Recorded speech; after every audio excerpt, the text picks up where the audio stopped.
It's Amazing Grace. I don't know it. I can memorize it. I just hope you Yeah, that's not. Yeah, I was checking. So yeah, I was going. I was checking what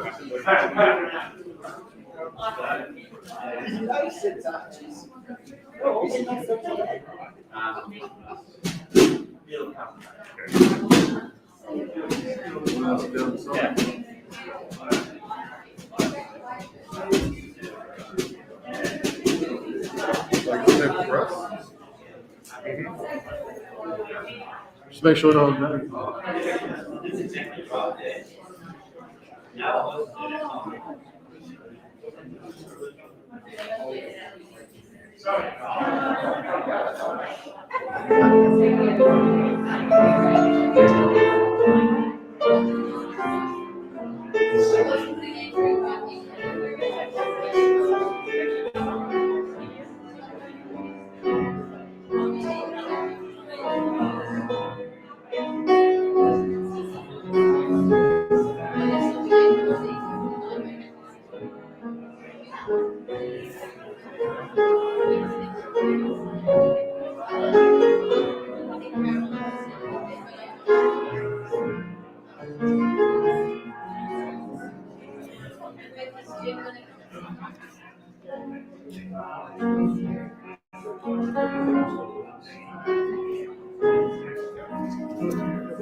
Good morning.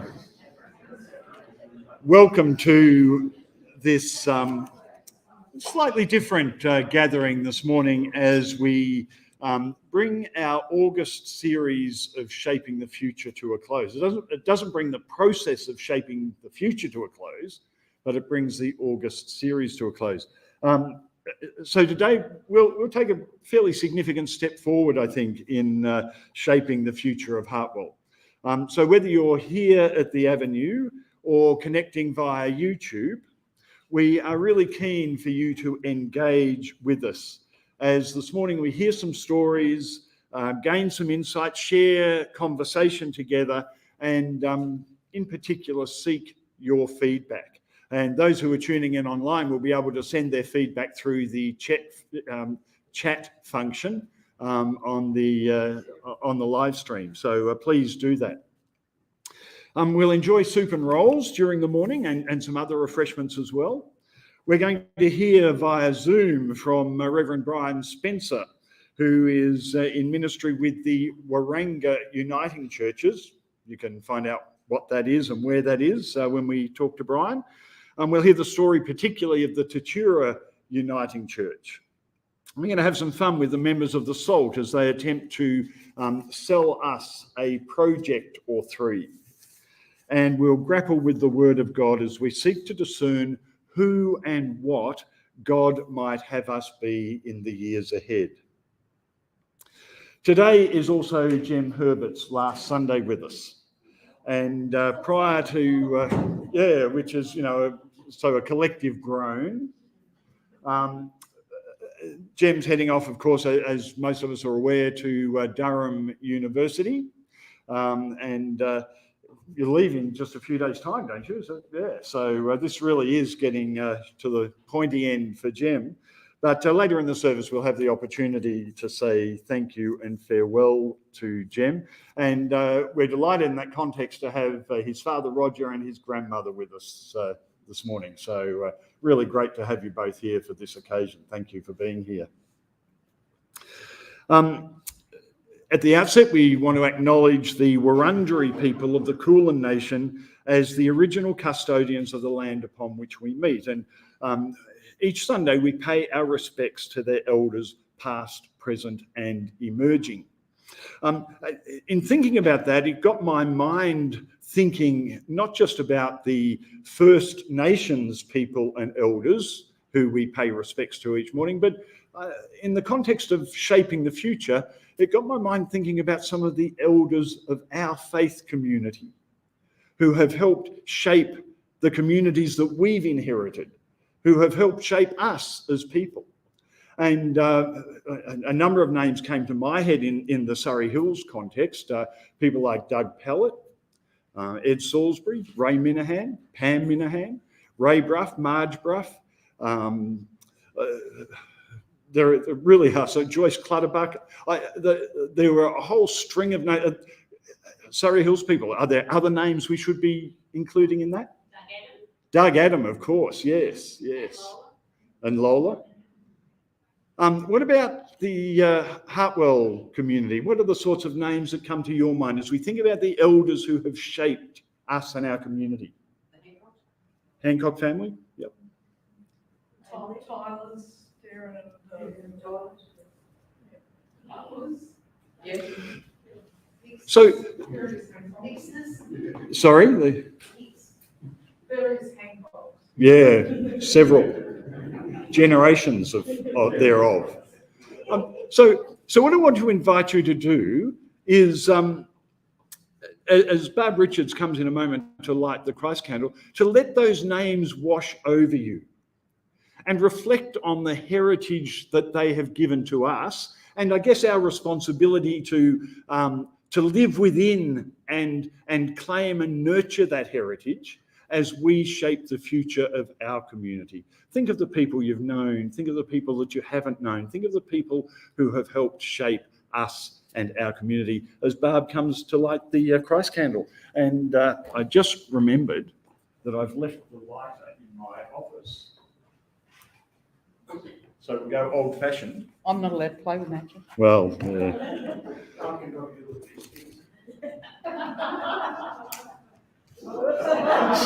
That's why.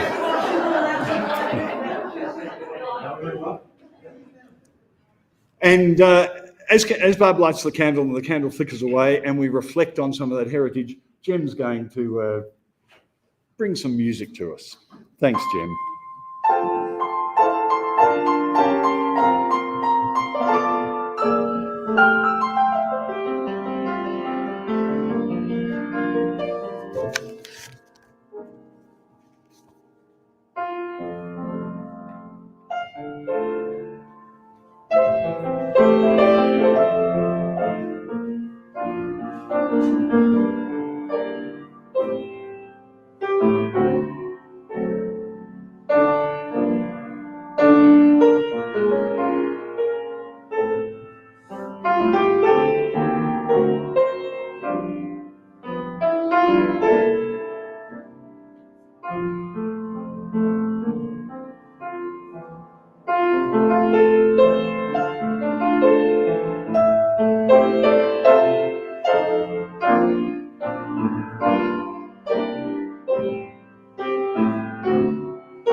Thanks, Jem.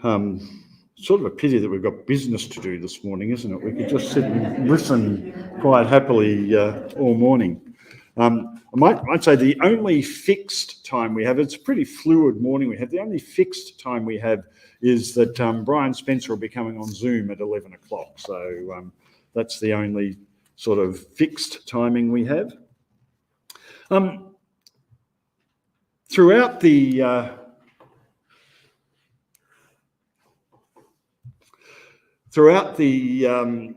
last few weeks and for the SALT people throughout the whole of the strategic planning process, we've been using the language of experimentation, anticipating that instead of clear pathways or programs, our emerging strategic plan will create spaces for multiple projects and experiments, if you like, arising out of the space where the need of the wider community meet the interests and passions of the Heartwell community.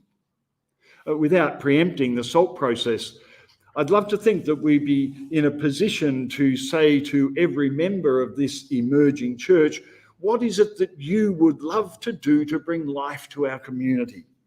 Or what experiment do you want to do to try to help create the better world for which we yearn?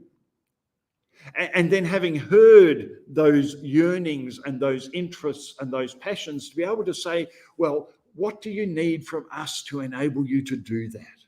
How can we support you and resource you and encourage you and nurture that dream so that it can become a reality in our midst?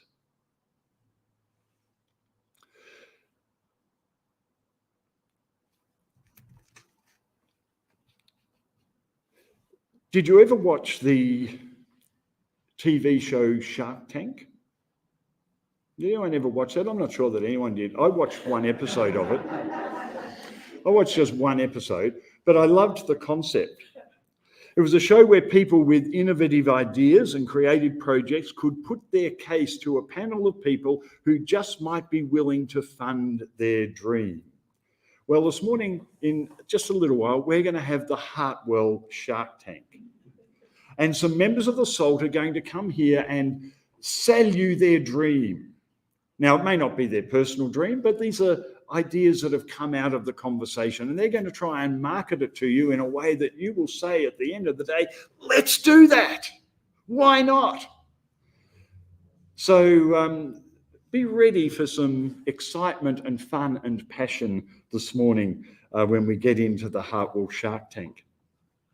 Just before we embark on that, John Rogerson, who is the convener of the SALT, is going to come and give us just a little bit of, I guess, background and a little bit of a teaser for where the SALT has been and where we might be going.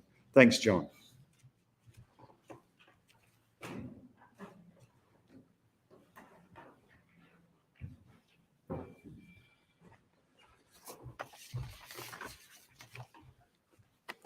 I wanted to start by talking about golf courses and community markets. So this is an article out of yesterday's Age talking about the Eastern Sward Golf Club. A flock of sheep, alpacas, ponies and goats don't usually make their home on a suburban golf course.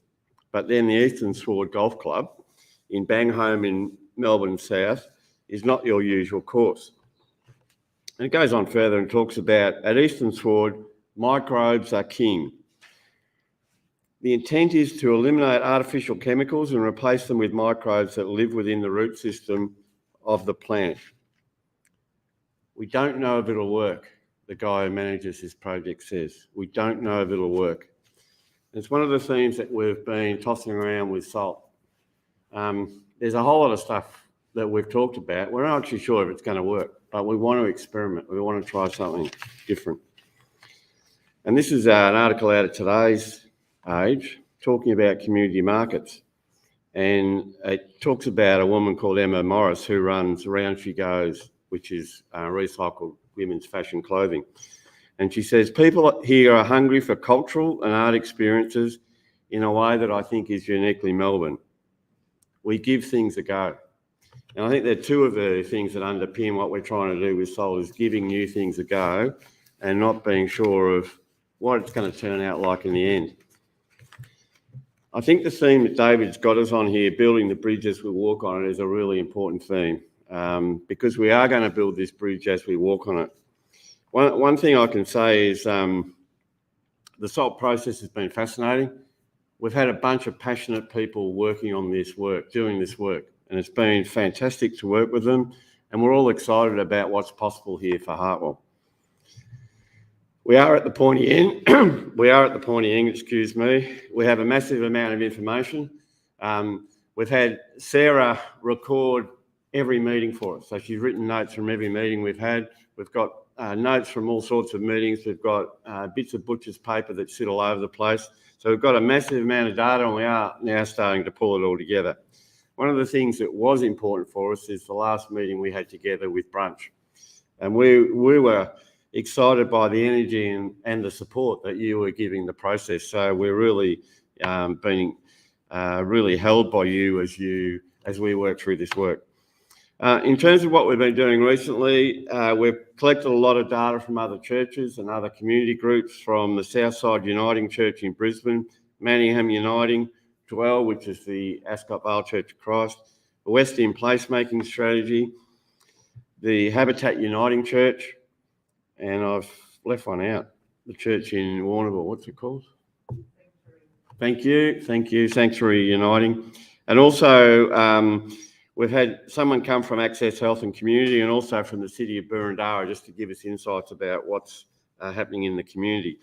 In terms of some of the things that we've learnt, the experimental culture that David just talked about, we're really really think this is an important thing to play. We're not going to come with one big idea that you're going to say, okay, this is what we're going to do for the next 10 years. We're going to come with probably 6 or 7 things that we need to explore and experiment with.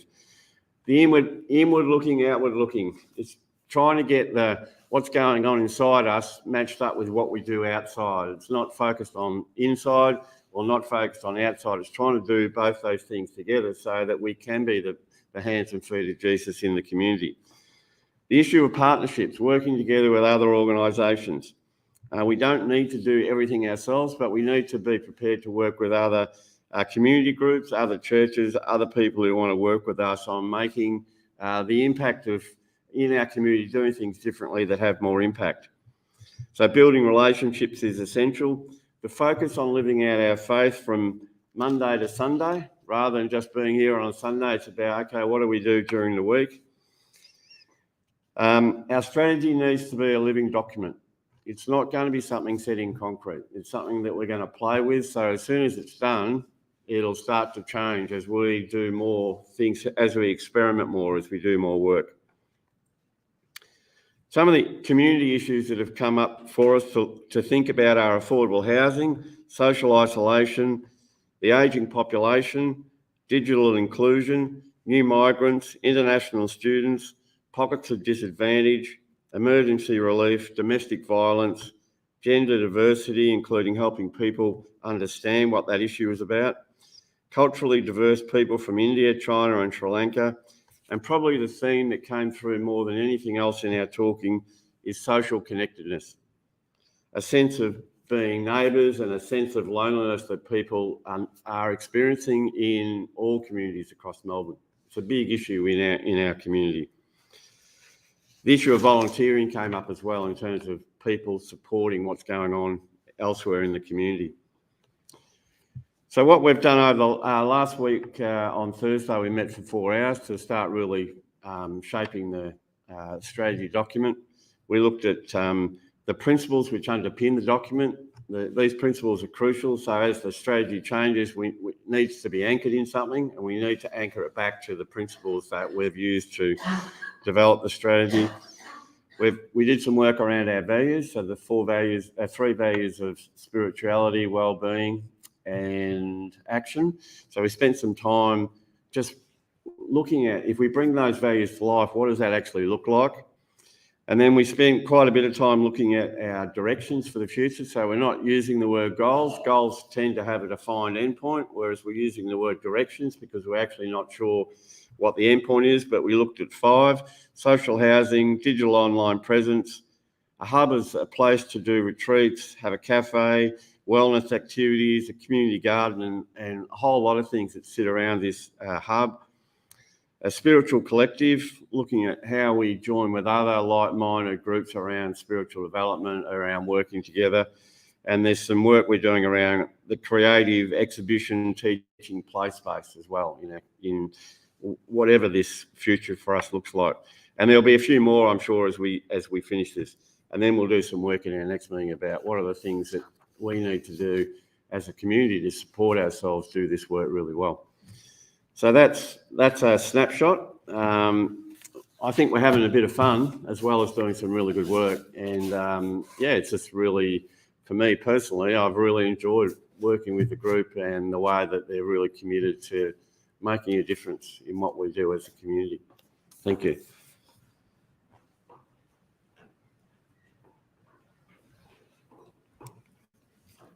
Thank you, John. I think you just pinched all my stuff there, We'll swap those. That's mine. That's mine too. Sorry, David. We may finish early.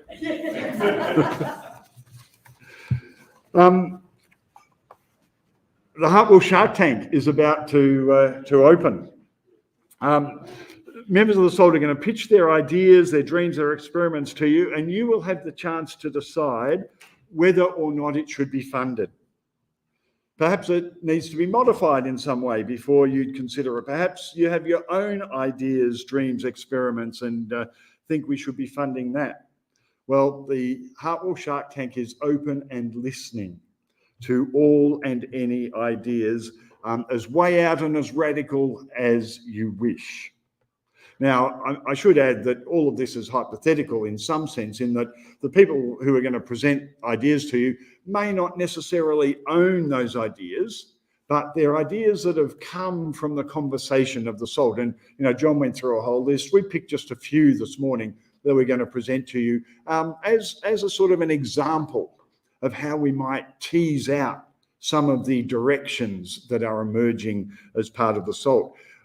When the Shark Tank presentations are finished, you will have the opportunity in your table groups to chat about them, assess them if you like, evaluate them, add to them, question them, and then we'll have an opportunity after Brian Spencer's conversation to do some more work around that together. So that's sort of the crux of the morning, I guess. And I'm really pleased to invite Cole Hughes and Sarah Ricketts to come and share their Shark Tank presentation with us. Thank you.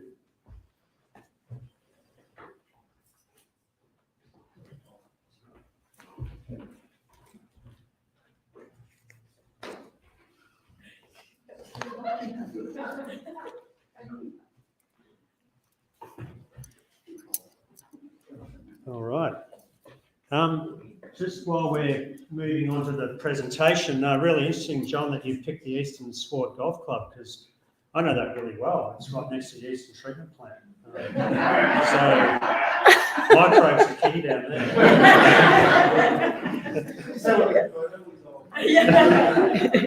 That could be anything, really.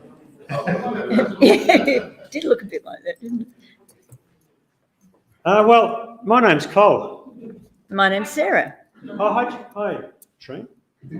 Fancy me knowing you. And what are we talking today, Sarah? We're talking about placemaking. And what does placemaking, what's that all about? Placemaking is about activating and creating life-giving spaces, indoor and outdoor, and facilitating activities that build relationship and community connection through those places. We've got a little bit of information about what placemaking is in an architectural and public space way. So it's about making spaces useful and interesting, yeah? And spaces where people want to be. Yes, Yeah. It's about taking a space and making it work, in essence. You can have spaces that don't work. So these are accessible and well connected, because you need to have things like public transport to get to them, and car parking, or a path, or a set of steps and a ramp, that sort of thing. They're comfortable. It's one of the words that came up when we were talking about when people come to church, what would you like them to feel? Comfort was a word that came up, and it's a word that's about creating a good place.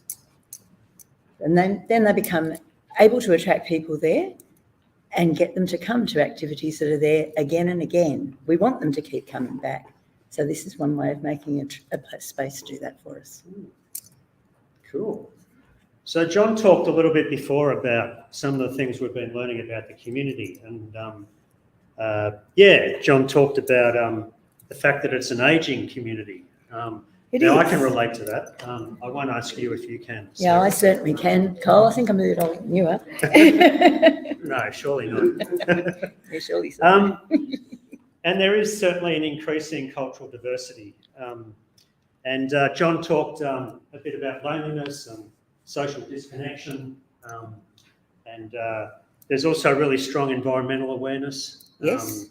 People are really concerned about the future of the planet. Interestingly, in the last census, 45% of people in Boroondara had no religious affiliation.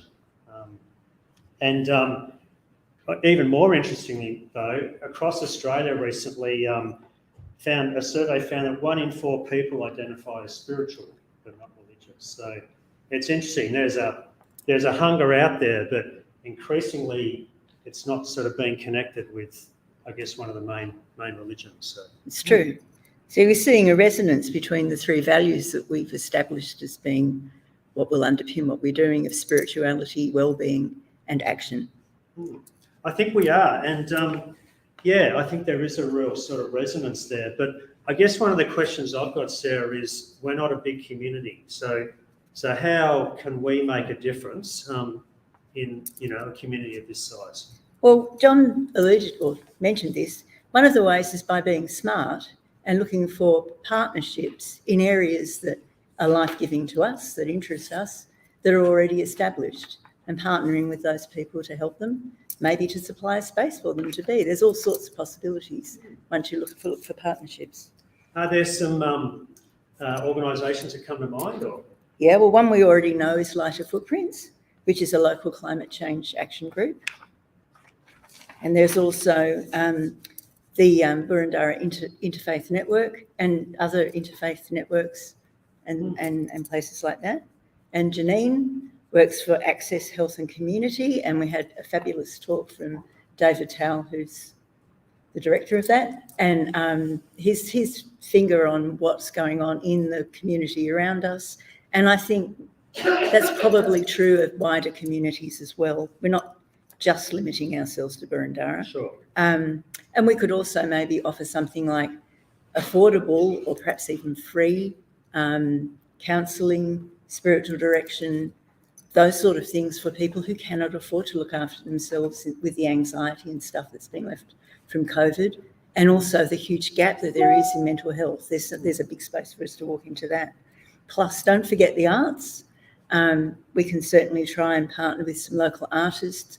I, for one, would dearly love to offer exhibitions to minority artists, to all sorts of excluded parts of the community, and make them welcome to share their work with other people. So there's lots to partnership with. Cool. Actually, you're a spiritual director, aren't you? Yeah, just a little bit. And an artist. Yes. Oh, you tick a few boxes there. So, Sarah, some people are more comfortable in their own space. They're comfortable at home. They don't necessarily want to be going out too much. So how can we help them activate their space? Well, it's a great question. It's something we worry about. I think that the online space often is going to look after those people who can have a dedicated output there. But we can do it too, by making our places more comfortable, more accessible and more welcoming, not just the people, but the space itself. Perhaps we break down some of those barriers with people who feel uncomfortable about coming out. So I've got a question for you. What have you been thinking about?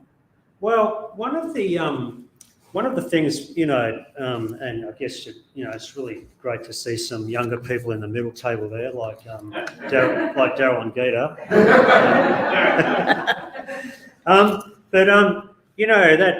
That it does exercise our mind. What about younger people in our networks and communities? And no decisions have been made about our properties yet, but I know a place that's quite near our Highfield Road site where there's heaps of young people visit there every day. And in fact, I think you used to spend a lot of time there. Yes, and so did Chris. So yeah, we're talking about the primary school. Yes. Yeah. And it is literally right next door. And I actually had a conversation with Lisa Banks last week, who's the principal there. She's been there about 12 years, and she was great. She talked about some of the ways the school and the church had connected over the years. She talked about how supportive the community is, and that, they're really invested in their children and in learning. And and actually it's interesting because it must be one of the few sort of blocks in Melbourne where there aren't many cafes. It's very true. And and you told me about this organisation called Street. I did, yeah. They set up social enterprises to basically help people or help young people with homelessness and employment and stuff like that. I teach them to be baristas. Yeah. There's a great shortage of baristas in Melbourne. They sound like a great organisation, another one of those partners, and it's something that could be worth looking at. Throw in yoga and a mindfulness class, and you'll never get the parents out of there, potentially. But if we think about spaces, though, Sarah, what might it look like? Have you got any pictures for us? I have. We both, and Janine went to see Dwell at Ascot Vale, And we were all struck by the way they had managed their spaces. And when we asked Greg Morris how he described the model for what they were doing there, he said placemaking. And I think these pictures show you, this is their street frontage. There's a little library. I think they've got various age groups. This was drawn by children. They were asked what they wanted to see. They asked for a little library and were asked to draw pictures of what they wanted to look like. And then these people made it a reality. So their blueprint was the pictures of children. I think you can see that's kind of reflected there. But it's a little space and there's a little garden next to it. You can have the next one. This is the inside of the back part of their building. It's an amazing place that seems like a home. It's the new kitchen. It's where they have their Sunday service, which is the Sunday brunch at which they have communion. They had the co-health people come for R&R, in fact, in their premises during the COVID when they were looking after, doing many shots and tests and stuff like that. They called this place paradise. It gives you an idea of the strength of what it's like to create a space. It's probably about the size of this, that looks comfortable, that looks loved, that's treated like a home. Quite the opposite of what we think of when we think of institutional space. And it's got a coffee machine. And it has a coffee machine. It's got a dishwasher, all that stuff. And this is a beautiful thing that they made in their back garden, which is called the pod, I think. It's this footprint of a shed, so no building permit or anything was required. It's made from, I think, probably very ethical materials. I can't quite remember, but I'm sure it is. And it's double glazed. It's a place for contemplative time. Greg and Bron spend time in the morning and in the evening in silence before that, when they start and end their day, but it's available for spiritual direction. It's a beautiful, beautiful space. And that's an example, great example of what would have been just a garden bed that's been made into a functioning object, and it's now doing a job. And it's actually something that I, for one, if I was close by, I'd be going back in there quite a lot. Yeah. So thank you. And this is where I live, and this is the place that I first heard of the term placemaking. I'm on a strategic team there to activate the spaces, and we haven't had much success yet. This is a success. Last weekend, we got these festooned lights put up across this space to activate it, which was one of the first things on our action plan that's become a reality. And I'll keep you posted with that as it goes on, as more bits get done. So Cool. I think that's it. Well, thanks, Sarah. So placemaking sounds like the word, yeah? Yeah, placemaking. Cool. We'd like you to remember that. All right.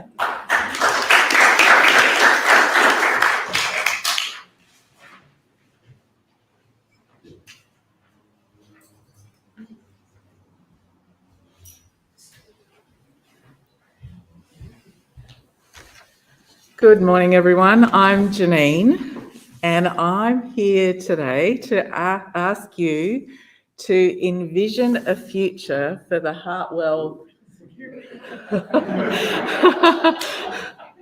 to envision a future for the Heartwell community in social housing and community living. Sarah and Cole and spoke of our visit to dwell in Ascot Vale, and you saw some of those photographs.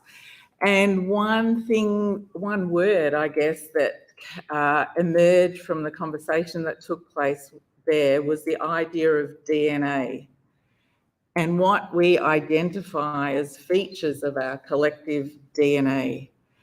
And you might like to consider what one thing is that you identify as part of the DNA of this community, a fundamental aspect of our nature or identity. What is already part of us that we can harness and expand into the future? What energy is coursing through you as we consider the future of our community? One quality that was distilled by the groups through the conversations we've had with all of you in our brainstorming sessions around the table was the notion of hospitality as something that we might consider as part of our DNA. So hospitality being a welcoming place in the style of our faith gatherings, whether that be in person or online, our sharing of meals and experiences, welcoming each other into our lives, and the invitation into our spaces and making them open to the broader community. Perhaps all of those are expressions of our hospitality. In particular, the Heartwell community has been active in the area of social housing for many years. The property at 10 Warrigal Road has been used for social housing for around 10 years, and 3 The Avenue for even longer. We have experience in the area with liaising with other agencies and liaising with the tenants themselves. Different, but perhaps related in the notion of the use of our spaces and welcoming the community is the use by our facilities of other groups, clubs, classes, and small businesses such as Open Draw and Jazzercise, which use our spaces. Hospitality in the context of what's going on in society. We would all be aware of issues around homelessness, the shortage of housing, affordable rental housing. I think it was in the last couple of days, older women are the fastest growing demographic facing homelessness. Cole and Sarah referred to issues of loneliness and social isolation. An emerging trend is for people to seek out opportunities for community living. And Sarah spoke to the SALT about the West End village where she lives.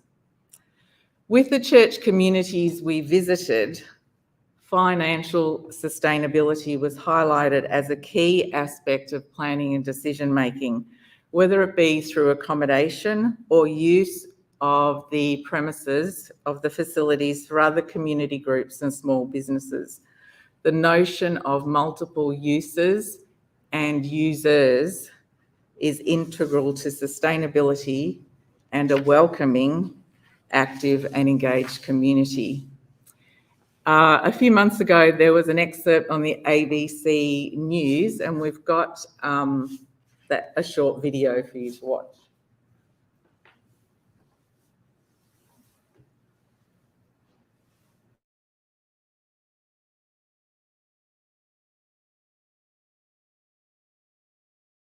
This home to move into because they wanted to live in a tight-knit community.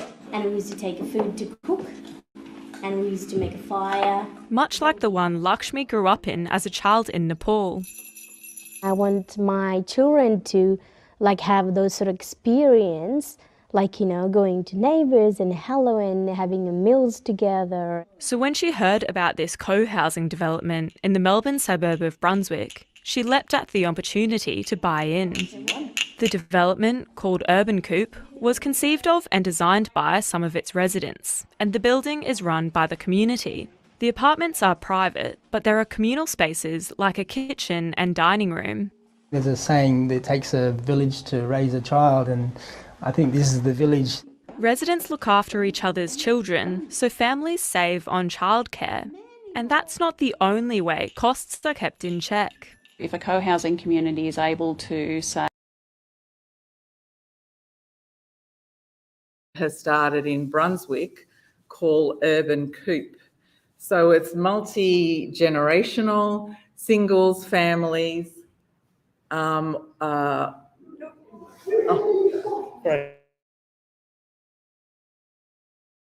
by energy, bulk by their food, then you can see some of those cost of living issues start to be addressed. Modern co-housing originated in the 70s in Denmark, where there are now hundreds of communities. And there's evidence they're on the rise here, with 36 separate projects now registered through Co-Housing Australia. It's a very small section of the housing market, but we are starting to see increased interest in the establishment of co-housing projects. In Dalesford, to the northwest of Melbourne, a group of senior women are searching for land to build their own place.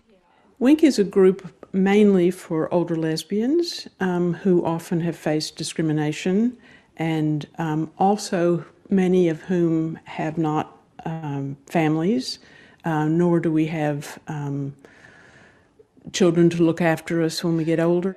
They plan to contribute to the cost of homes for women they say are caught in the middle, those who don't qualify for social housing but can't afford to buy. It's scary. The middle women who are at high risk of homelessness, middle women who are living out on the road in vehicles, etc. There's life circumstances, we live in a patriarchal society, structural issues that get in the way and create these risks for some women, and I'm one of them. It seems to me just makes tremendous sense to have a smaller footprint house, to save funds that way, but to collaborate with other people who you enjoy being with and help one another. Residents who've made the move to communal living hope their success shows that housing can be done differently. Ashley Barraclough, ABC News, Melbourne.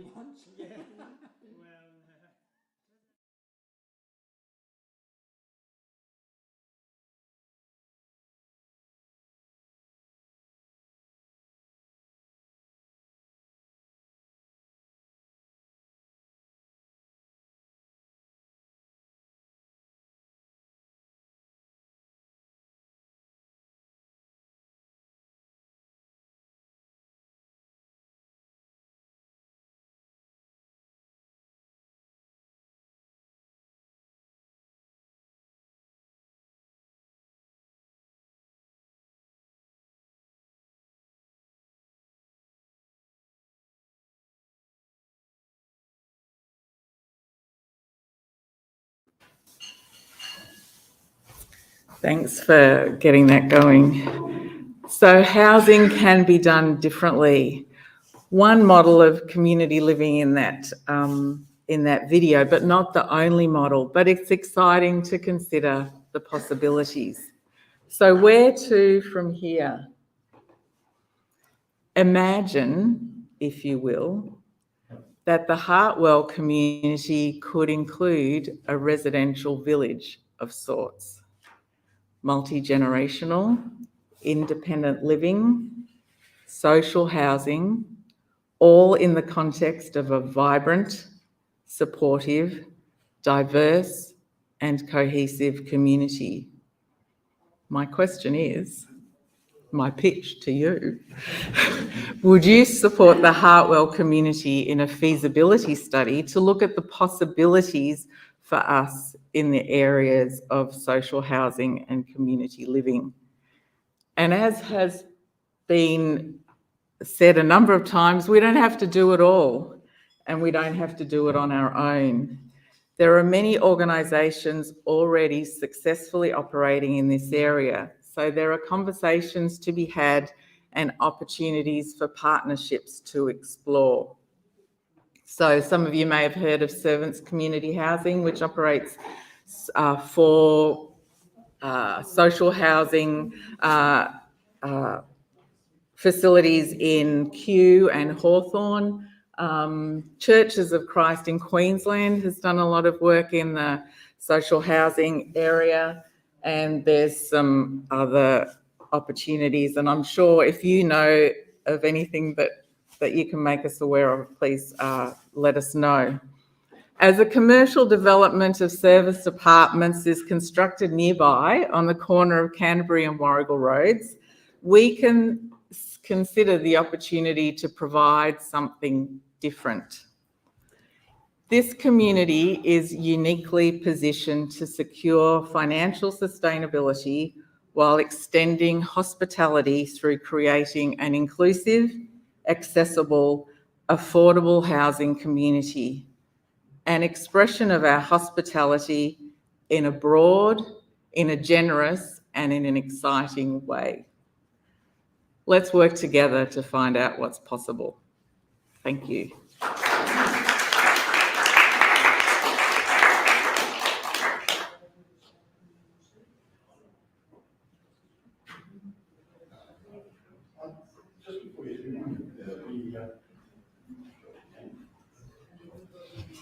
Out of fairness so Michael and Meryl are going to bring the next Shark Tank presentation. I just want to check with you. We've got only about 7 minutes before 11 o'clock.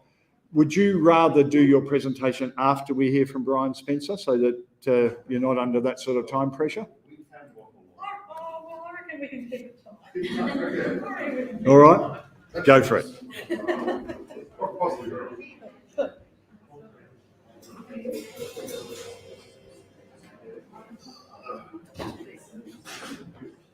I mean, if you're really uncomfortable with that. That's right. I'm on this side, am I? Right. Otherwise, the laptop's just going to be.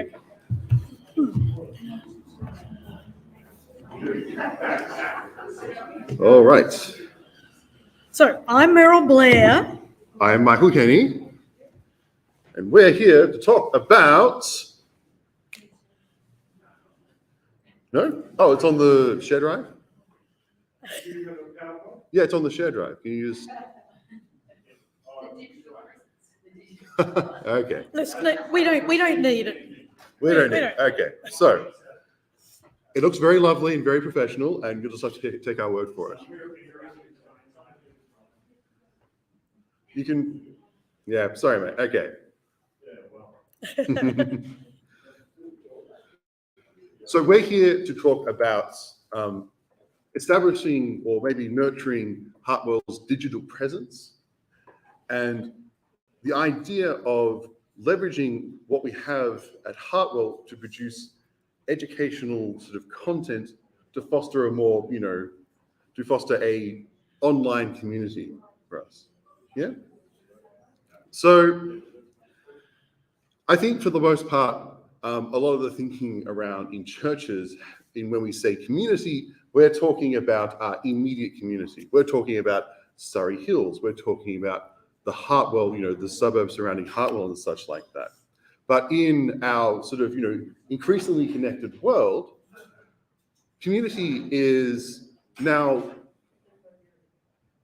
a much broader term that sort of transcends, the four walls of our church and even just simply Sunday mornings. So the past few decades, believe it or not, folks have been using the internet to form long-lasting relationships and tight-knit communities, often without actually ever seeing each other in person or even knowing what other people look like. And recently, in our church, with the lockdowns and such like that, we've started to engage with people well beyond our traditional community. And we've already sort of felt the joy of having people who aren't physically here participate in our community.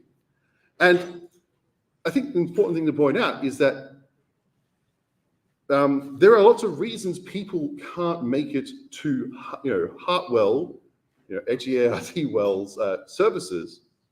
And it's not just simply due to distance, which have people, we have Mike Roberts in Sydney. We have people actually across the world who do our stuff. What? Keep moving. Yeah. Okay. And there are many reasons for health reasons and stuff like that people won't be able to come physically to our church. And one of the important things I want to point out is that we already do have that digital presence. We have the live streams, and we actually have. If you take a look, you'll notice that our Sunday live streams actually hit roughly 60 views on YouTube, which is not the biggest numbers ever, but that's actually kind of interesting considering that we simply do not promote our live streams at all. People have sort of found us organically, and that's just, we certainly have more views than we have people rocking up to Highfield Road. Whoop, almost. Oh, going to go a little bit back. In the lockdown era, we hit about 150-ish, but our more produced and planned content, such as the Tales of Our Grandmother series, averaged about 200 views. Okay. Sorry, we should have worked this out before. And the most popular video of that series hit about 350. So, Meryl, do you want to talk about how this has been working out for us? Yeah, I think the beauty of this pitch is that it's already shown that it's effective. And that was almost accidentally through the creativity led by David of what happened during lockdown when I think within this group we had so much depth of creative thinking, knowledge, ability, and also networking beyond ourselves. And David called on that just in every week that we had a service. And we had people finding us accidentally online, or who knew people who just felt that this was a community they wanted to belong to, and think what might happen if we actually start marketing that, putting it out there. We also found, for example, just one quick example, when I did the Tales of the Grandmother series, I got a lot of people contacting me to ask if they could have permission to use those videos in their Bible study groups, because it was so hard to get good content that opened up questions rather than giving people what you should think. And then a lot of people saying, please, please do more. So lots and lots of requests for good content that swirl around. David's had requests similarly. But within this group, there is so much more that we can put out there in the ideas of wellness, in the ideas of meditation, in the ideas of the knowledge that we have, and the passion for living in a way that enhances the depth of how we think about life. So it's something that we've already shown we can do well. And if we actually put a little bit of thought and effort and some money into infrastructure beyond what we've been doing, the world is our oyster, so to speak, which is not about us getting lots and lots of likes or anything else. It's about sharing a centre of wholeness and love and compassion and hospitality wherever it's needed, or in many places that it's needed. Okay, I can see the shepherd's crook like leaning out from the side behind the curtain right now. So there's a genuine desire out there in the world to see, to hear and to engage with the stuff that we are producing by ourselves. I'll go through the really quick thing. The idea is that we're going to really push hard into increasing our digital presence. And that is by starting to deliberately produce and to a degree market the content that we can produce, leveraging all of the wisdom and knowledge of our community. I'm trying to really quickly. The idea is that we sort of slowly wrap it up over time. Some digital content costs a lot more to produce than others. We're already producing the live stream. We've already put a bit of investment into that. It won't take that much more to invest in something like, say, a regular podcast, for example, just to have conversations flowing around there, to have conversations and such like that. We've been talking about starting webinar programs because people have been enjoying the short courses that we sometimes run and such like that. And we even in the long-term view, moving on to something like regular video content. I know David pitched the idea of basically a talk show where we can talk to people within, friendly communities and such like that, and sort of engage with people around that. And there's an entire slide about how this is actually going to work and such like that. Suffice to say that the one important thing to note is that we have a lot of very good connections across many good thinkers and people in our group. And through that, we can also still organically grow our presence using that. And also just using social media and providing digital spaces, space making digitally, believe it or not, to encourage a sense of community and camaraderie through that. So thank you for listening. But to summarize, our online community already exists. We just need to put the effort in to grow it. Thank you very much.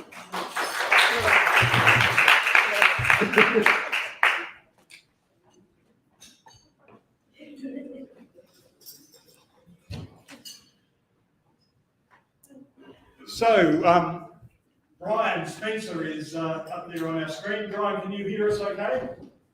I can, David, thank you. Excellent. Welcome to our gathering at Heartwell. We're sort of imitating Oliver and Vine this morning. We're enjoying soup and rolls as we gather. So Brian Spencer is the minister at the Waranga churches in Uniting Churches. Brian, first of all, let's start off by telling us, where are the Waranga churches? Okay, so we cover townships of Murchison, Rushworth, Coleman and Tatura.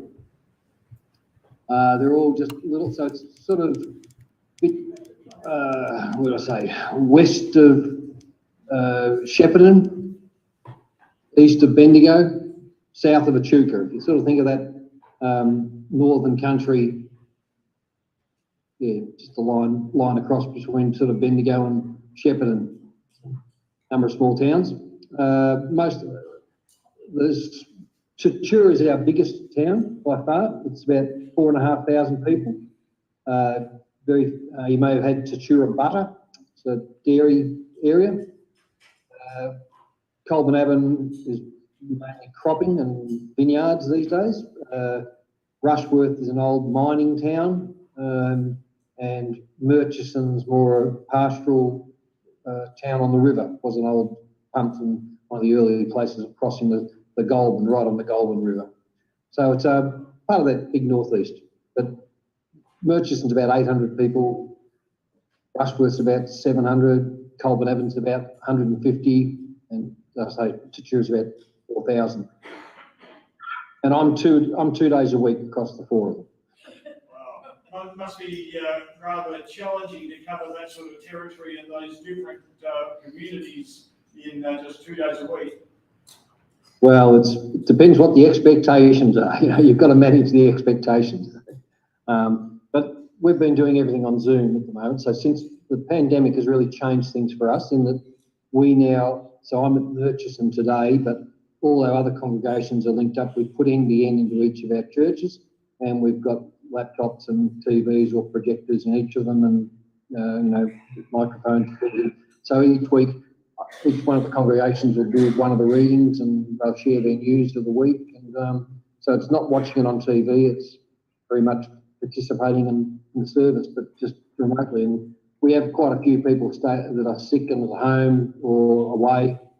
So today we had about 14 connections, I think, on. So that's for us pretty good. Yeah. So the technology that allows us to talk with you now allows your community to gather every Sunday morning as well. Yeah, and so we started it during the pandemic and just kept it going. So we still gather, but we still gather together now. The difference is we gather together now in our churches, but also some are at home. Yep, great, excellent. We're particularly interested this morning in the story of the Tatura Church and Olive and Vine. Do you want to tell us a bit about that journey? Yeah, okay. So Tatura is the largest town, but it was probably one of our smaller churches, ironically. But it was in a building built in 1959, 60 sort of area, and the whole classic baby boomer, very cream brick like you're in now. Almost could be the hall of Tatura where you are, but that's sort of the 50s, 60s era. Unfortunately, it had a asbestos roof, which again, if we left it alone, was okay. And the tiles on the floor were asbestos. Again, if we left them alone, it was okay. But as soon as you wanted to touch it, it was a major thing to try and change. And we were going down that route of trying to modernise it a bit. And but it's during that process, we'd have really gone to the point of actually almost letting tenders. And then I'd noticed this cafe come reception area in the main part of town. We're up on a side street in Tatura, and in the main street there was this cafe that had operated for about 10 years as a cafe, but it had been closed since COVID. And I basically went to an AGM at our local congregation, and I just put something on the paper and said, here's something to think about. Before we commit to renovating what we're renovating here, we ought to at least owe it to look at this. So I was always trying to very much leave it with the people. If they decided this way, I'd go that way. If they wanted to go on the journey with us, we go on the other journey. But I thought it was really important that it was theirs. I think ministers come and go, no matter how long we're here. And church is the local people. So to their credit, they could see that this offered them the opportunity to spend a lot more time being the church rather than maintaining buildings. And because regardless of what happened to the buildings, there was grounds and lawns to be mowed and gardens to be tended, and and we were in an ageing building. Whereas the building we went to was about 12 years old, tilt concrete, and much lower maintenance, virtually no lawn to mow anywhere. So it gave us a chance to look at church differently. And what was the culture of the congregation that allowed that, Brian? How did you nurture that sort of shift in thinking in the congregation? Look, my standard benediction each week is, now to him who by means of his power working within us is able to do far more than we can ask for or even imagine. And so I've always tried to sense that, we worship a God and follow God, that there are things that we don't even think are possible, haven't even dreamt of, that can become possible. And I don't know whether that's seeped into their consciousness or not. It's they've certainly been open. Part of it also was we had sold another little country church at Toolamba. So for many years, the Toolamba and Tatura congregations had been meeting as a single congregation, but alternating between Tatura and Toolamba. And Toolamba was one of those classic red brick buildings that a farmer had donated half an acre to back in the 1910s or something or other. They'd built this lovely church, but it was out in the middle of a paddock. And I think they were able to see that the way they were operating was as a club, not as a church. That it was fine for insiders who knew, okay, we're not there this week, but any newcomers coming along to church had to somehow work out, is it worth me, I want to be there next week, I've got to drive out 15 kilometres, find this thing in the middle of a paddock and go there. And I think gently we helped people see that that wasn't viable. And so for many of the congregation, they'd already been through a process of letting go of a building. And again, understanding that the building wasn't the church. But we did that very respectfully, and we got in professional photographers to photograph the building, right? Just about anything that could have had meaning to anybody, including, they used to hang key on the tank stand, underneath the tank stand at the back of the church. That was where the key was there. And you could actually see it in the car park. So we actually had that photographed as well. Yes, there's all sorts of little things. It means things to some people, and maybe it was their father, mother that started that and put it there or whatever. But so by capturing and saying, well, we would keep this, and some of those are on our website. We've also made large montages of the old former churches that hang in the building as well. So we've tried to be respectful of what people have done, but also acknowledge that this is now, and we haven't got big families, and we need something that works for us, and that this put us in the marketplace. It means we're visible to the community, and it also, what we didn't expect was a lot of people who had drifted away from the church or had whatever, it gave them a reason to come back and have another fresh look at it. Because I often say to people, the church you think you're staying away from isn't the church we are today. You might have made decisions in the 50s and 60s and 70s and 80s that this wasn't for you, but it's changed. Churches change over time, and I think we're far more open, grace-filled places than perhaps we could have been back in the day. So what does a typical week at Olive and Vine look like? What are the sorts of things that happen at Olive and Vine these days? Look, at the moment, it's still a work in progress because we have got rates for church. Anyone wants to hire the premises. So because it's got a good commercial kitchen, it makes it attractive for people holding birthdays and parties. And the neighbourhood house held a high tea there the other week. We have a fashion thing, Danny Bloom's up here that trips around with clothes, and that'll be there. We've had services. We opened it up as a pilot in July with uniting refugee and employment services from Shepparton. And that's where we're hoping to try and develop a social enterprise around. But it'll take time. We opened 1 day a week for 4 days, for 4 times, just as a cafe, open to the public, come in, whatever. And what that demonstrated to us is that we can probably pay for the salaries of 2 people, but we'd still need to find some volunteers. But I really want to have a public meeting and try and get volunteers from the community rather than expect my fairly elderly congregation to be the people that are doing that. So at the moment, it's used for our fellowship after church, for events and pop-up events that come along and for special occasions.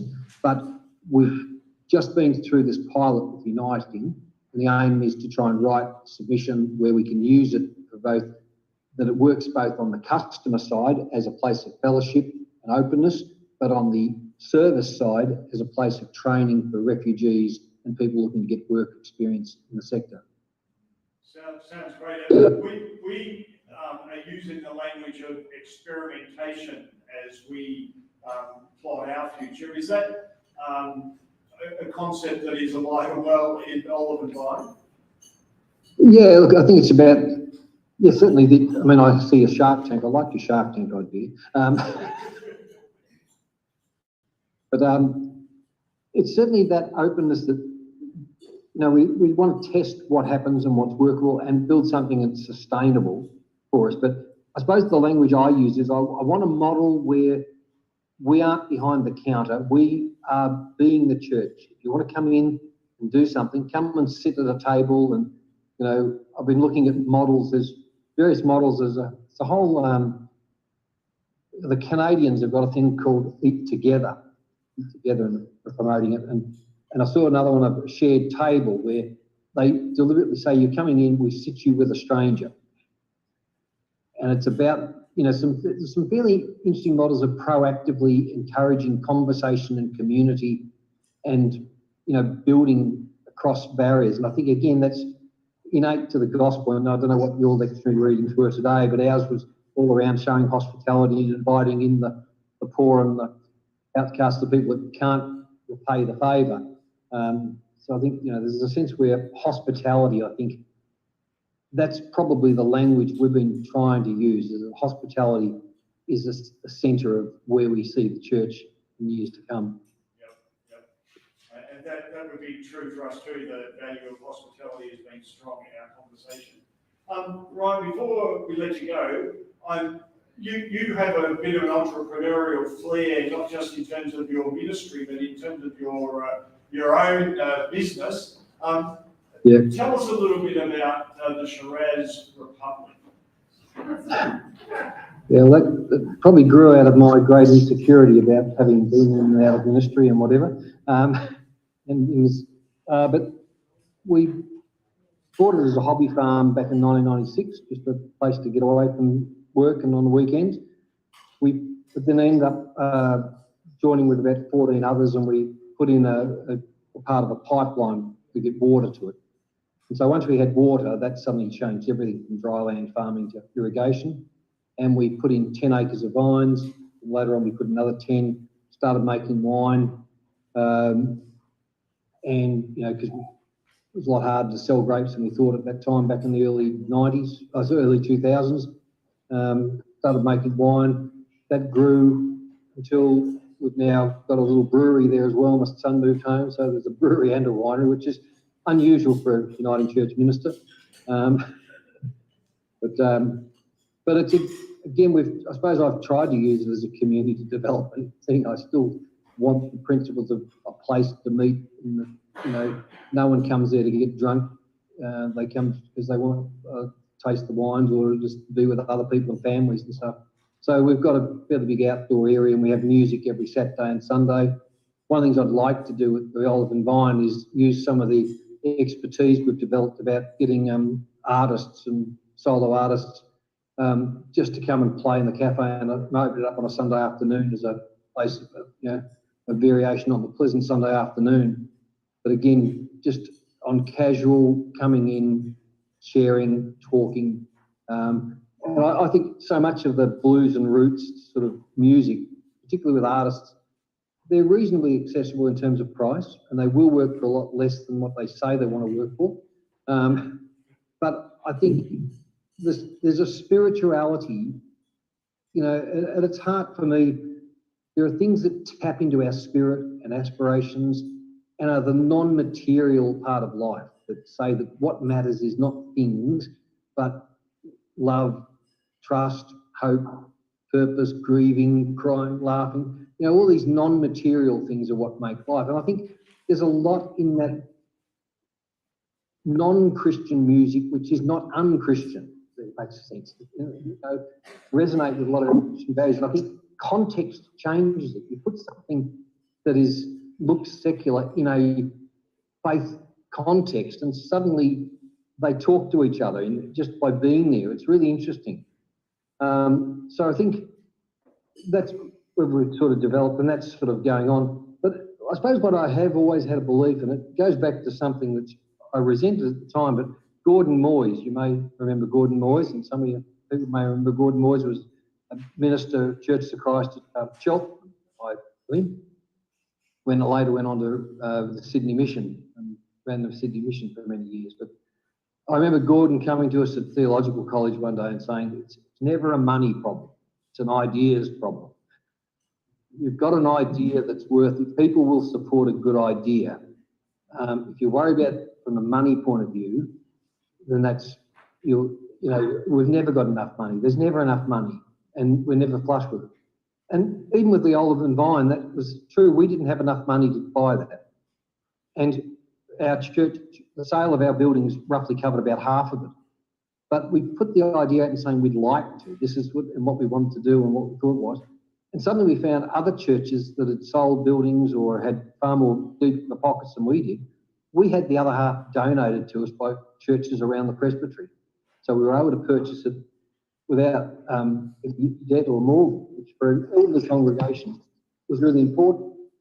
But again, it was what it taught me again, which just underlined that idea, the power of an idea, of a concept, of a way of being, that if others will want to associate themselves with and be part of it. So, in fact, one of the churches that gave us probably 170,000, we actually made them a joint owner of the place. You know, not that we ever think we'll sell it, but I mean, just in recognition that you don't have to give it to us, you can be part of this and feel you're part of it. So it's an interesting concept. But I think ideas, and you know, I like your Shark Tank because I think if you can generate ideas and have some play money, some freedom to play, it's a real way of learning. And just, yeah, there's no big failure. One of the things I've just been telling people here at Murchison about is one of my harebrained ideas this season has been to, we've sown a paddock of about 100 acres of canola. And every year, throughout the district, canola's in flower and it's lovely yellow flowers. And people jump fences and stop by main roads and get photographs, and farmers get grumpy with them, and you know, police worry it's dangerous and so on. And the people don't get very satisfactory photos because they're either standing on the edge of the road or with it in the background or whatever. So I thought, well, what if you actually invited people in?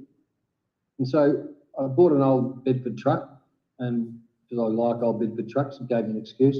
And I've sat that in the middle of the canola, and we've mowed a track into it and put some steps up to the back of the truck. And we're charging people to go in there. And we had 80 people go through yesterday. Right now, but it's an idea that, you know, somehow everyone could do it. And it's somehow what experiences, people are hungry for experiences that enrich them, enable their families. Partly it's these lovely photos of canola, but we had an Indian family there, about probably 20, and a big extended family of Indians in their saris and whatever. They walked through, and then they bought huge pots of rice and dal and whatever, and they sat and had meals.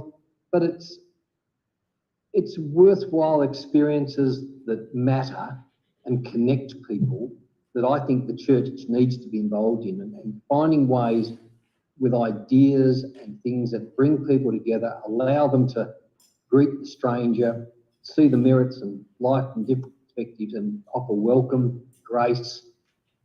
There's so much fracturing in our communities between, insecure jobs and broken marriages and all the trauma that goes on through life, that healing and brokenness and connection, grace are still really relevant. But the world stopped listening to us in our churches. I think somehow for us, the olive and vine, being in the marketplace and being in a cafe, has allowed people to see that differently.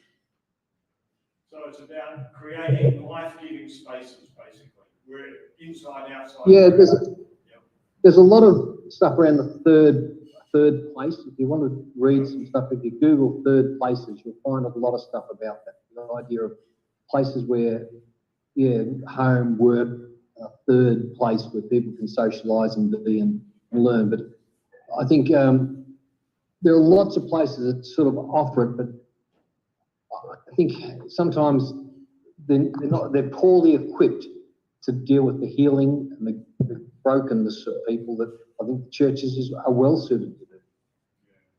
Hey, Brian, thank you so much for sharing with us this morning. The team that's been helping form our strategic plan or work towards it have been visiting different places. And Tatura seemed a little far to go and visit, but it's been really great to have you visit us in this sense this morning. And we do appreciate the time you've given us. And don't be surprised if the team decide to visit Shiraz Republic, though. that may well happen. You've got accommodation there, I know, so... Yeah, it's a great place for strategic planning, and we can do a really good deal for the churches. Brian, thank you very much. And we'll talk to you again sometime, eh? Okay. God bless you all. Go away.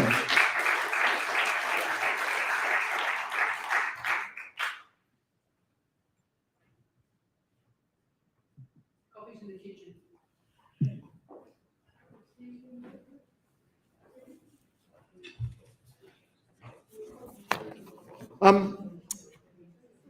Jem, how would you like to jump on the piano and give us a little bit more music as obviously tea and coffee and slices are available, but begin a bit of a conversation on your table groups around some of the presentations you've heard, the Shark Tank presentations, what Brian has been saying to us, and as Jem plays, begin that conversation. And if you want to write things down on the table, feel free, you can write on the tablecloth as we've done before, and we'll have 10 minutes or so of conversation together, and then I'm going to invite you to give us some feedback on what you've heard this morning, or to contribute some ideas that the SALT group might like to take away. Thanks, Jem. Okay, nut slices gluten-free. Did everyone hear that? Excellent. Thanks for that information, Trent. I just wanted to just make one more comment before we break into some conversation. So John and David have both said about how well the SALT's been working, and I certainly endorse that. But I just wanted to mention that this morning, a few of us weren't very fair to David in terms of getting our IT requirements to him in time. So thank you, Dave. He's probably not even listening to me, but because he's moving on to the next issue. But thank you, David, for bearing with us. And there was a bit of miscommunication. The other thing I just wanted to mention is that there's one member of the SALT who's not here this morning, and that's Julie Adam. So unfortunately, we're missing Julie, but fortunately for her and Tim, they're over in Perth. They might even be watching now, catching up with Mia. But just wanted to acknowledge Julie's role too. And that's why you haven't been hearing from her today. So. And I forgot something too. So one of the other presentations was from David from Southern Community Church of Christ. So David took us through the whole history of that and retirement homes and all sorts of community stuff. So thank you for that. And I apologise for missing. Anybody else? Jem?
So Jem and the musos will be back.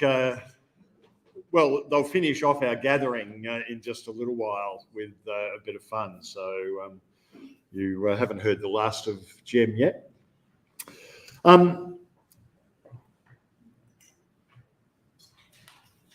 Let's just, for a few minutes, sort of try and draw some stuff together. So the people who are part of the SALT, put your hands up. So all of these people are here to listen to you this morning. And we've obviously, the SALT group has obviously shared a bit of content and input, but now we really want to listen to what the community is saying about not necessarily the specific things, although if you want to talk about the specific things that have been raised this morning, feel free to do so, but about the flavour of what's emerging from the SALT and about some of the values and culture that is sort of taking as we shape our future.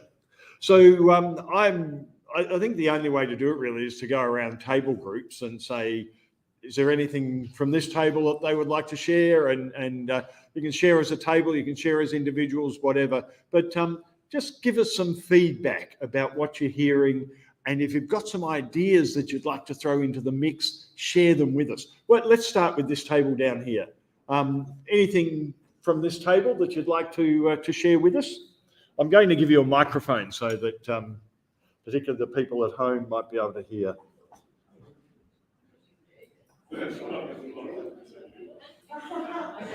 I noticed Bruce has run away. We just really reinforced what others were saying around connection. I think David, you were like connection and the importance of connection. We talked about old people in particular.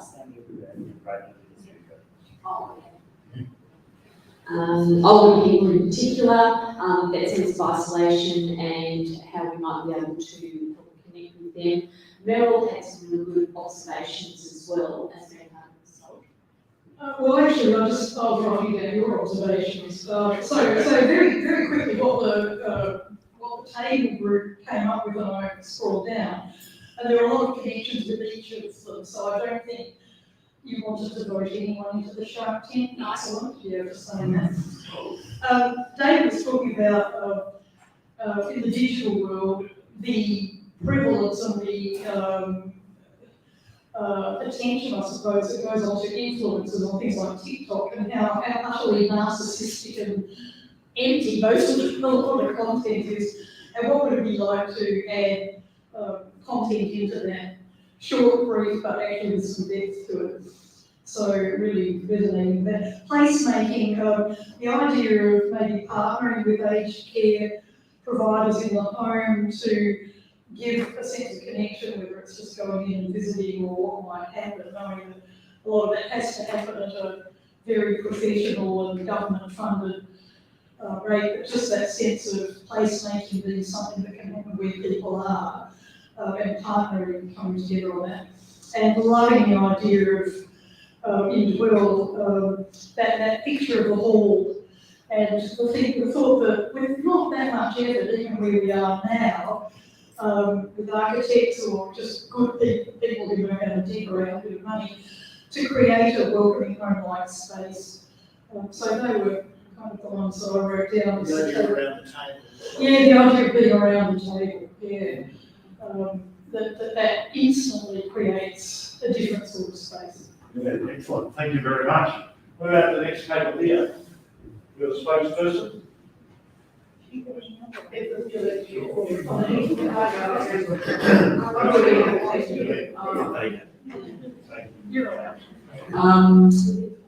was mentioned just one of our group had read something about the Tacoma Uniting Church, which is we had already had also discussed that in the SALT group, and the traditional ways of people coming to church has changed, where it was sort of believe, behave, belong. Now it's that sense of belonging to a community that has helped with Tacoma, engaging with the community with shared projects and things like that.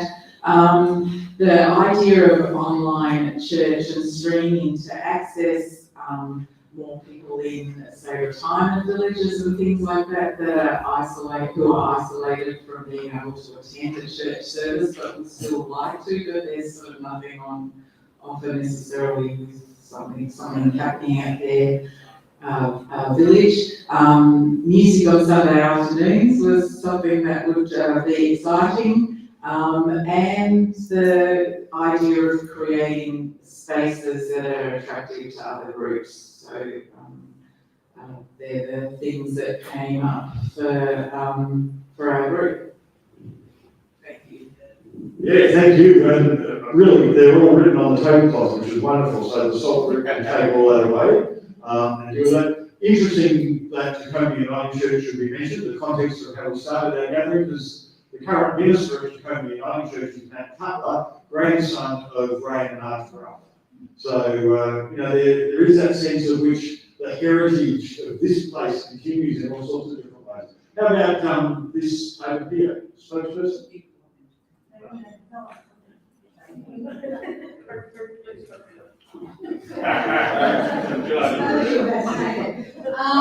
We had a lovely conversation about the cafe, and just that idea that church is not the building, and how amazing it is that guy on the Zoom to hear about how they are creating church in that cafe. And love the idea of the social enterprise, that the cafe could be a way to actually train young people and get them into work. What else?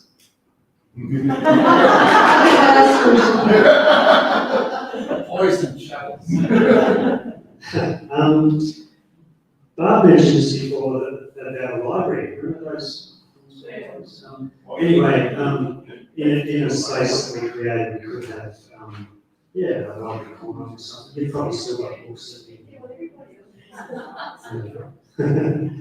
and Maureen also encouraged us to just think about what the local churches are doing as well. So I guess in terms of the avenue, we've had a bit to do with the United Church across the road, but yeah, just to, it's all about not reinventing the wheel, I guess. Excellent, thank you very much. And I'm one of the beneficiaries of Ellen Matheson's library, which is very nice. How about the table in the corner?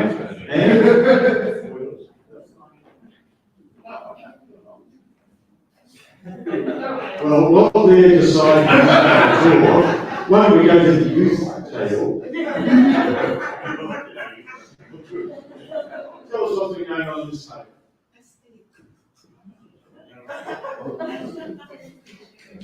Okay, yeah. Well, you heard me go inside my voice already. So I think the same was largely in agreement with the stuff we talked about. And I think sort of looking across the notes we have here and some of the things we have. I'm going to try and read Chris's note upside down handwriting. Was that I think one of the things that we sort of established is that we need to distinguish ourselves from the church as people know it, or people knew it back, in the 70s, the one that people sort of are abandoning. Because I don't think the wider community understands the idea of denominationalism, or what the difference is, the idea of conservative, progressive, sub-denominational members and stuff like that. And now to touch on this, I think ultimately, the people here already agree with what we want to do, but also just wanted to do even more, basically. And so, yeah. Right. Thank you. Now, who am I handing the microphone to? So Anne said the placemaking presentation was by far the best. Anne? Can't remember this. John, she wants me to help from here. She's happy to read in church, but that's it, okay? Right. Yeah, okay. So we talked about a whole lot of stuff. Probably the thing that we thought that could be done straight away is the whole digital presence piece, because there's not a big outlay to do it. We definitely need to spend some money on some new equipment, but we can do that. But Andrew reminded us quite rightly that content is king, and that we need to make sure we've got a really strong flow of content, but I think we can do that certainly for a while. We talked a lot about social housing. There's a lot of interest in it, but it needs a lot of work to work out what that might look like, because there's so many different options for it. It obviously requires a lot of money.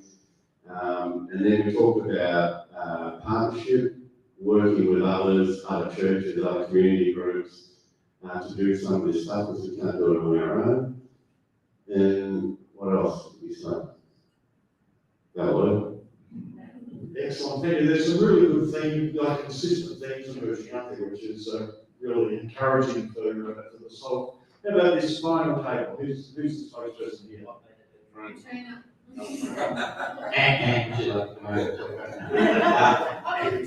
In many ways, very similar themes to what's coming already. So, placemaking, social housing, digital presence. So, I think the feeling with our table was very positive about all three. We don't see them as mutually exclusive. You can do, all three. And while some of them may involve very big changes, there's a whole series of quite small changes that you can take early steps on down the pathway. So, it's not like you have to start by redeveloping the site, which is a big job. There's a range of things you can do. And I'm also really positive about that concept of a partner. We don't need to reinvent the wheel on everything ourselves. There's a lot of people in the community that are already doing things, so we can find partners that are great. The question about the need to generate revenue. So, you heard Brian talk about a couple of things where they were generating revenue. Obviously, the Oliver Vine project, the Bedford Truck at the Canola Field project. So there's some, and I think there is, as we think, if we came through this situation without answering the question around generating revenue, that'd be a lost opportunity. So obviously that's there. And then the last thought, the scientific said on are unique, and once lost will be impossible to replace. Now that doesn't mean we shouldn't make decisions about it, but probably because we need to make those decisions very, very carefully and intentionally. Because you think about I just don't this side or the upper side.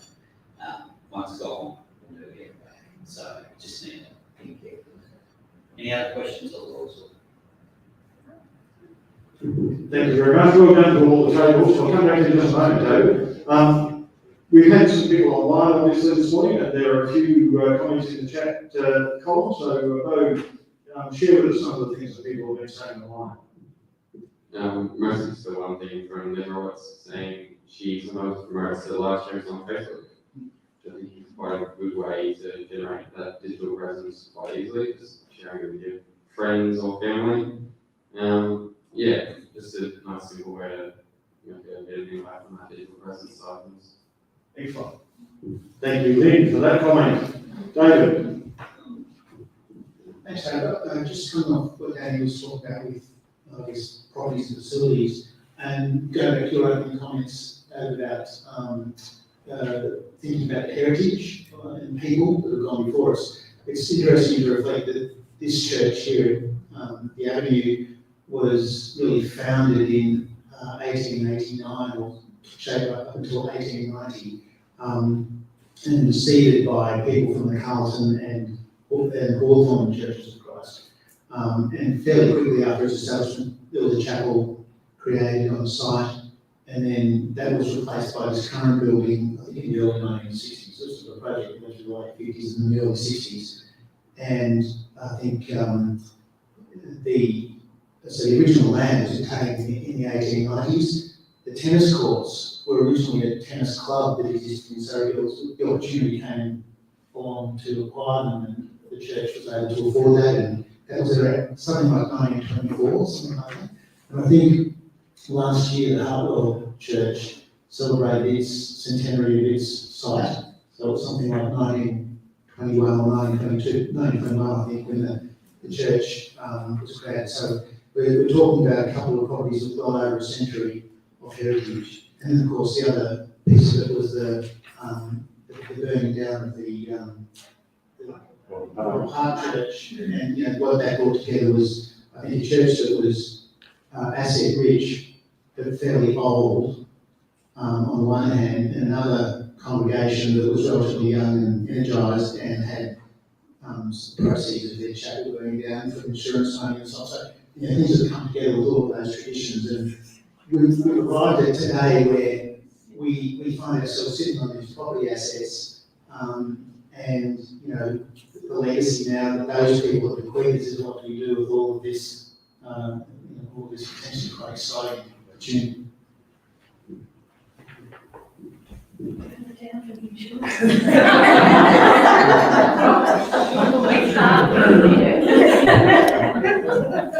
Well, thank you all for your participation and contribution this morning. Especially thank you to the SALT members who led those presentations. Really appreciate, give them a clap, because they all put a lot of work into bringing the material to us and shared it really well. So thank you very much for doing that. You're also a member of SALT too. Oh, well, thank you. We're going to sort of round off, but we hope it's not the end of the conversation, because we are really keen, the SALT is really keen, and the church boards are really keen to listen to the voices of the community, so that what we do and what we become and where we go is a genuine reflection of the people we are and the dreams and passions that we hold. So please keep the conversation going.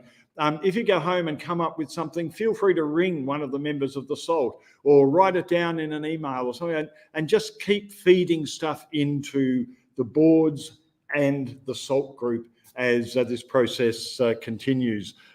Just to give you a bit of a time frame, I guess the intention is that by the time of the AGMs so October, November, the boards will have something reasonably concrete to feed back to you by way of a strategic plan for the future of the Heartwell community. So be in anticipation of that and contribute to it along the way. We're going to finish by, Barb's going to bring us a reading. Then we're going to share communion in our table groups, because that's an important part of our hospitality. I'll introduce that shortly. Then we're going to say thank you and farewell to Jem, and then Jem and the Musos are going to take us out with the song Amazing Grace. So Barb, would you like to come and bring the reading to us first? Thank you.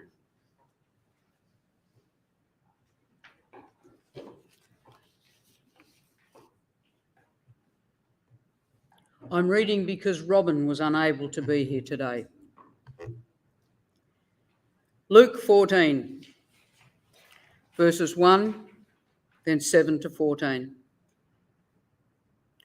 On one occasion, when Jesus was going to a house of a leader of the Pharisees to eat a meal on the Sabbath, they were watching him closely.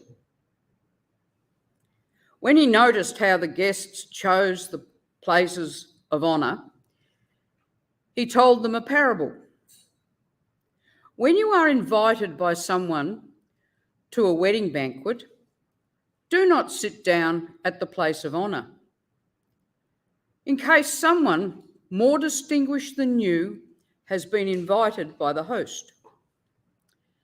And the host who invited both of you may come and say to you, "Give this person your place," and then in disgrace you would start to take the lowest place.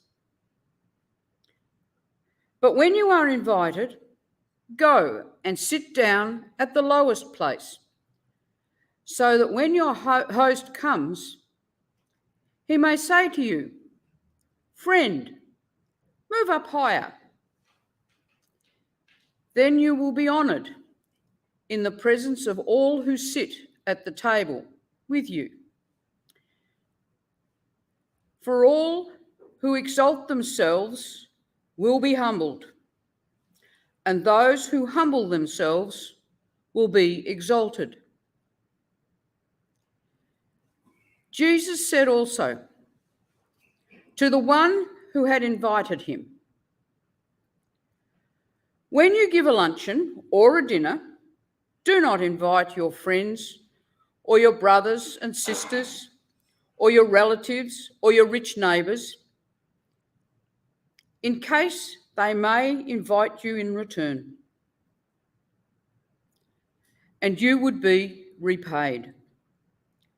But when you give a banquet, invite the poor, the crippled, the lame, and the blind, and you will be blessed, because they cannot repay you, for you will be repaid at the resurrection of the righteous."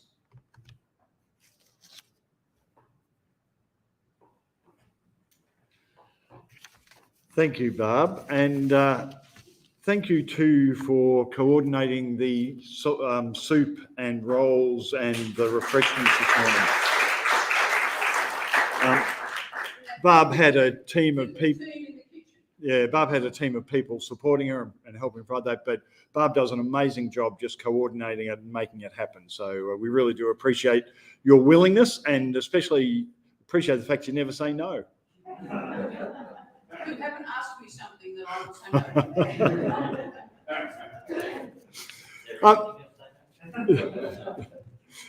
The reading the pub just read to us is the one that Brian alluded to, which they had in the Waranga Uniting Churches this morning too. It's because it's a lectionary passage set down for today, and it is a reading about hospitality.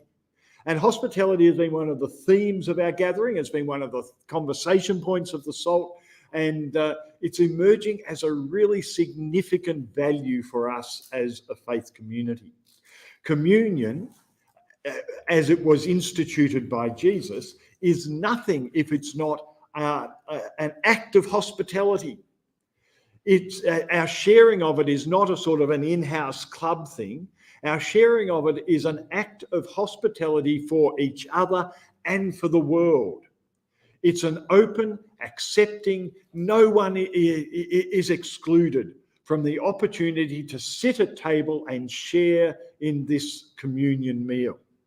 And it's a really important value for Churches of Christ, that what we've traditionally called the open table, that all people may share communion with us. And whenever we share communion, we're not just proclaiming, we're not just remembering the life and death and resurrection of Jesus. We're not just proclaiming our relationship with God. We're not just proclaiming that we are a community of faith. We're actually engaging in an act of hospitality that says all people are welcome. And so my invitation to you this morning as we share communion in our table groups is to hold that value dearly. And as we share the wafer and the grape juice, or I think it's actually, what is it, Ribena or blackcurrant juice or something, whatever it is, as we share it together, I shouldn't have told you that, should I? As we share the Shiraz, just claim that value of hospitality and affirm that all people are welcome to sit at table with us. I invite you in your table groups to share communion.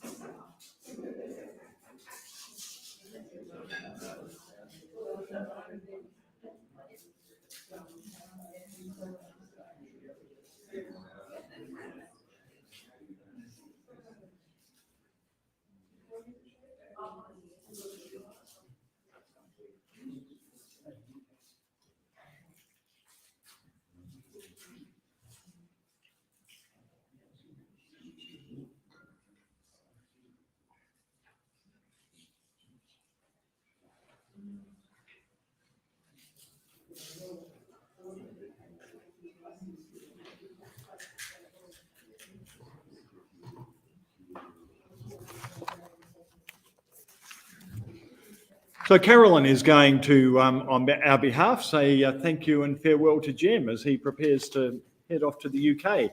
And after that, Jem's going to earn his soup and rolls with the musos by leading us in our rendition of Amazing Grace. Thanks, Carolyn. Thanks, David. Well, today's a sad day, but an exciting day because, as David said, we're saying farewell, just for the time being, to our friend Jem. I've known Jem since he was a little boy. I didn't know him well, but he was part of the Australian Boys Choir, and way back when. And his mother used to drive him for 2.5 hours from Mansfield to choir practice and back again twice a week. So to me, that says a number of things. It says, what a wonderful family you must have. And the passion and dedication that you have to your music was obviously evident from a very, very early age. At one stage, the choir was based here and used to rehearse in the hall, and they had their office and all their uniforms set up in number 3. And Tom was a tutor at that stage, and Jem was one of the young boys that he tutored in music theory. And Tom said that Jem's natural ability and dedication were evident very early on. He's obviously excelled at music, studied at Melbourne University, and has been at Trinity College where he won a scholarship. And many of us attended a musical that Jem wrote. Now, that is no small feat. It was a full-length musical put on by Trinity College, and it was amazing. So, you know, you can say when you're old in your rocking chairs, I knew Jem, that famous when I was younger. On Thursday, Jem heads off at 2 a.m. to London, and then he gets up the following morning and takes the train to Durham, and there he'll be staying at the Cathedral School, which is a boarding school for young boys who sing as part of the Cathedral Choir, I think every day, is that right?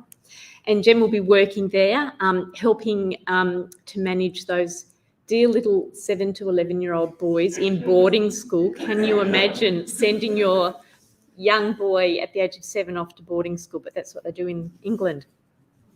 But what about us? What's going to happen to us without Jem? Well, your music has brought pleasure and delight to, I think, every single one of us. And not just your music, but Jem himself has brought us so much pleasure before, during and after our services. You're genuinely irreplaceable. The standards of the piano playing will slip substantially. I'm almost there, but, you know, I don't have Jem's magic fingers. And his place at the piano and afterwards will be greatly missed. One thing he's promised me is that he'll keep in touch, and we look forward to welcoming you back. I have here some pounds, which I'm sure will come in useful, so keep those if you really need them. And I have a thank you card, which is signed by everyone. If we've missed someone and you'd like to sign it, please grab this afterwards. But Jem, thank you so much for everything that you have contributed to our community in so many ways. Thank you.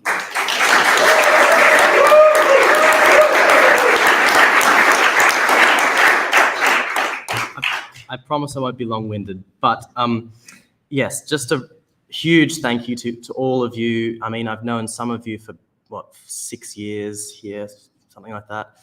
And yeah, I was tutored by Tom as a little boy, so sort of strange, small world. Some of you known for, a year and a half a year, so it's been really great sort of being a part of this community. It's far more than just a job, obviously. And yes, I promised to keep in touch, and I've also promised that occasionally I'll join a Zoom service or something. I'd love to just and have to do a reading or something, just to be a part, keep a finger in the pie. No, I've had 2 years of Zoom piano lessons and I've refused. No, and yeah. So thank you everyone from the bottom of my heart, and I'll see you again. I'll be back at some point. So thank you.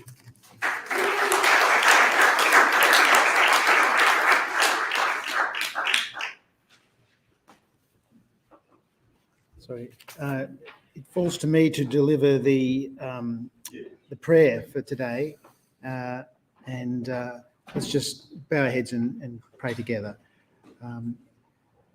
Our God, you have promised to give us a new heart and to put a new spirit in us.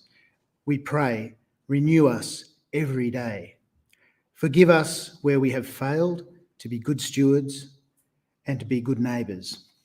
Give us the courage to think beyond our own lives, to live and consume responsibly, so that our near and far neighbours can experience their full dignity, and that we can help restore and admire the beauty of our communities and of this earth.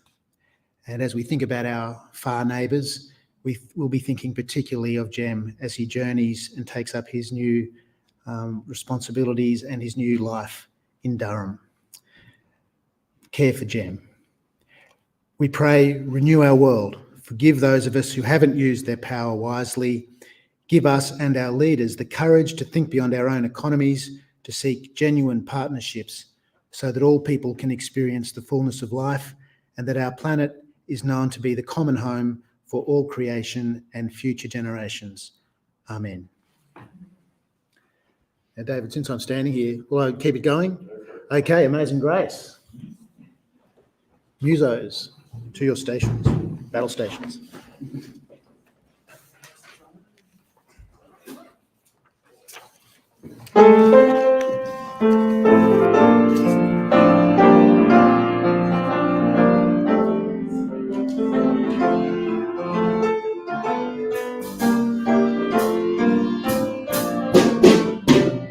Amazing grace, how sweet the sound that saved a wretch like me.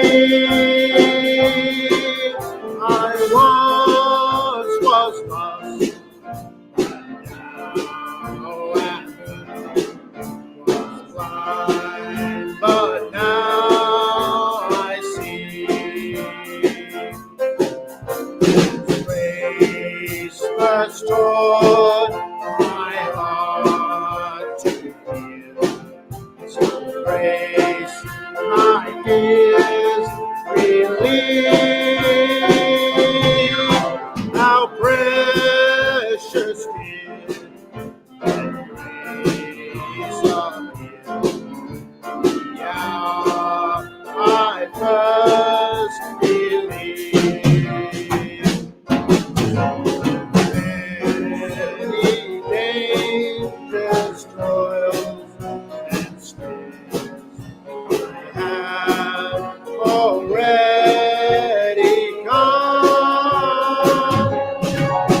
God's grace has brought me safe thus far, and grace will lead me home.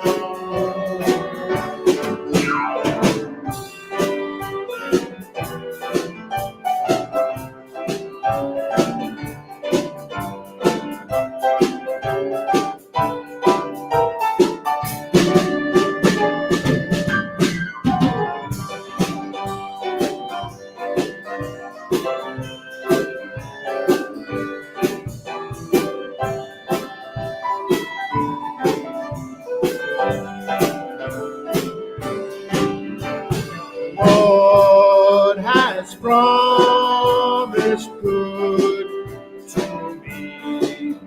His word my hope secures. He will my shield and portion me. As long as life endures. As long as life endures.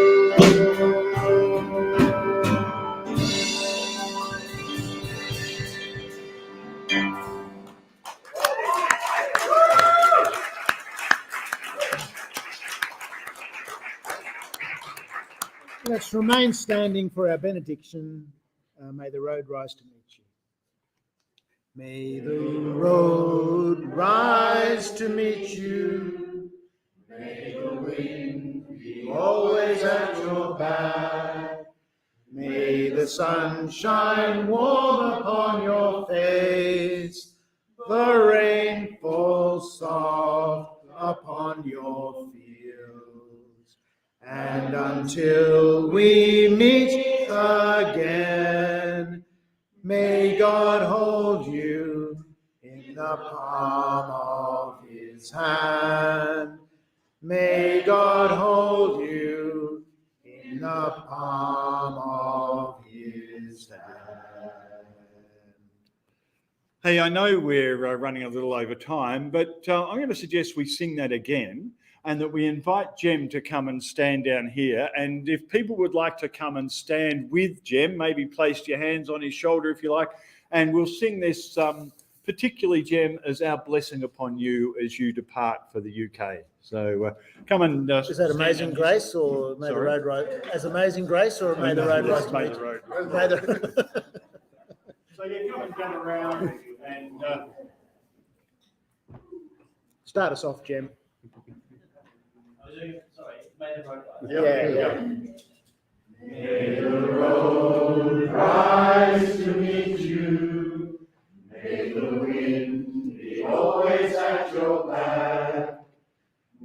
the sun shine warm upon your face, the rain falls soft upon your field.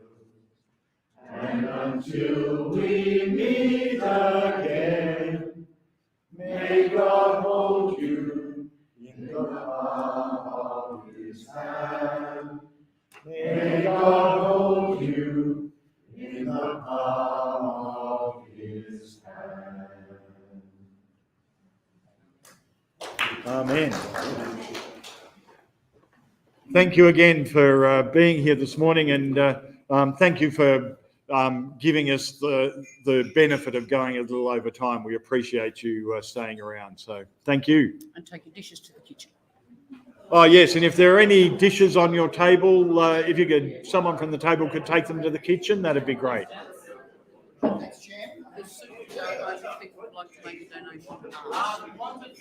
And one final thing, Barb has just mentioned that there is some soup that you're welcome to take home. If you'd like to make a gold coin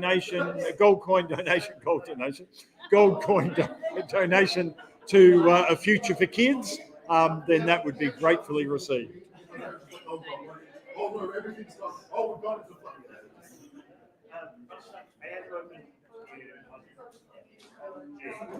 So we got it. So it started off doing transposition, and then the transposition started being wrong, and then I stopped transposition.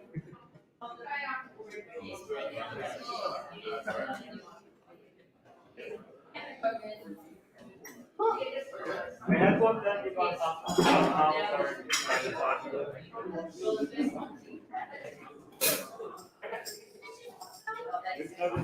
Thank you, guys. Thanks for